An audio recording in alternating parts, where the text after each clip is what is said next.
Okay, well, here goes nothing. I'm going to be trying to do a toning demonstration today, showing how I take my scanned-in artwork for Miki Falls and add shading to it to make it good enough for the finished comic. I'm doing a bit of shading here on the hair. What I've done is made a one layer at 30% gray. That is the sort of foundation layer of my artwork, and having created that, I can go in and start adding more shading. Let me go back just a little bit to show you the context of this page, and let me bring that down a little bit. You can see at the top some of the just sketchy artwork that's being replaced by new artwork. And now I'll go back in again and get us to where I can keep doing the toning. Just so you can see, here's what it looks like without any of the shading at all. You just see the artwork, the kind of raw artwork as I put it in. So already adding a little bit of the toning helps bring that out. I think something that'll be more interesting for people to see is the way I do the eyes, okay? This character with these angry eyes, of course the eyes are a central part of the illustration. So what I'm going to do is select, using my sort of magic wand tool, select the entire face, even though really all I want to work on is the eyes. What I do is go ahead and select the entire face.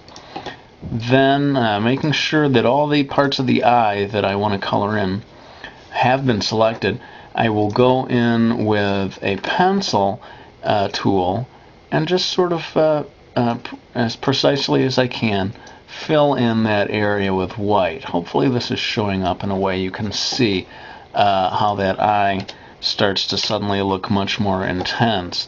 You know, I'm not going to say I'm the only cartoonist or comic book artist who is taking the time to do the whites of the eyes.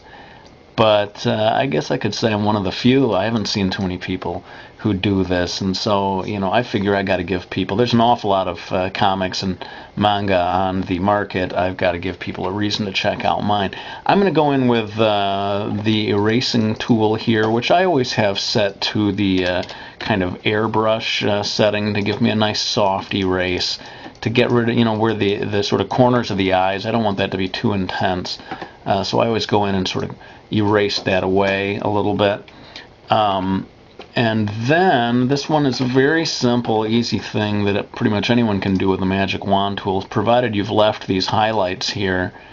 Get those selected and just drop in at 100% the shiny sort of highlights of the eyes. And that begins to show you how you can add a lot of intensity to the eyes. I'm going back to what I call the pale layer, which is a pale white layer. I'm going to add in a little white for the teeth. That helps to add something there. And then I just have a sort of a general shadow layer. I'm going to go in and start doing the cheeks, you know, and having those shaded in. Here's one little trick for people who are doing this kind of thing. You're shading in a face. You want to shade the neck region underneath the face. Select the face and then inverse your selection. And then you can go in, this saves a lot of time, for me anyway, and get that shadow underneath the chin without going in, you know, bit by bit and trying to select that area that you want to work on. Select the face and then inverse it. Don't know if that's anything revolutionary, but that's saved me a lot of time over the last year or two as I've worked on this project. And I selected just by hand here the mouth to kind of add a little bit of shading in there. But here's something that I think people will find a little more interesting, and something that I have only started to do recently. When you have a face like this, especially at a moment of great drama, and you want to really give it that 3D quality, what I do is I put a little extra light, dramatic lighting coming in on the other side of the face. So I get my pencil tool, I get the white, I have it set at around 60%, and watch as I add here, just along this side of the face, the kind of white reflected light. It doesn't have to be perfect because I'm going to blur it in a second. But, you know, you obviously want to try to get it just about right to begin with. I think actually I'm going to undo that last bit and have another go at it. Now you're seeing the real making of stuff here. So I've got that basic line there, and I'm going to just select that all and give it a good blurring. Whoa, I think I gave it too much blurring there. Let's go back and get a little more of a precise blur on this.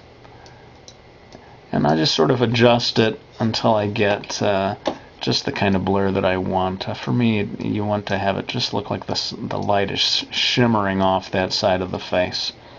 And I'm going to go ahead and do that and deselect that. And maybe that's it for now. I do have a tendency to want to do highlights on the hair. That can be a tricky thing, and maybe I'll save that for another demonstration because I could be here all day doing that kind of thing. I think I will. Keep it short but sweet. And you can see there how that face, let's just go ahead for fun and remove all the colors that I just added and look at the artwork. There it is. That's all you had to begin with. And bit by bit by bit by bit by bit, we have really made that face look much more 3D and just more finished. So there you go, a little computer toning demonstration. Hope you enjoyed it. Bye for now.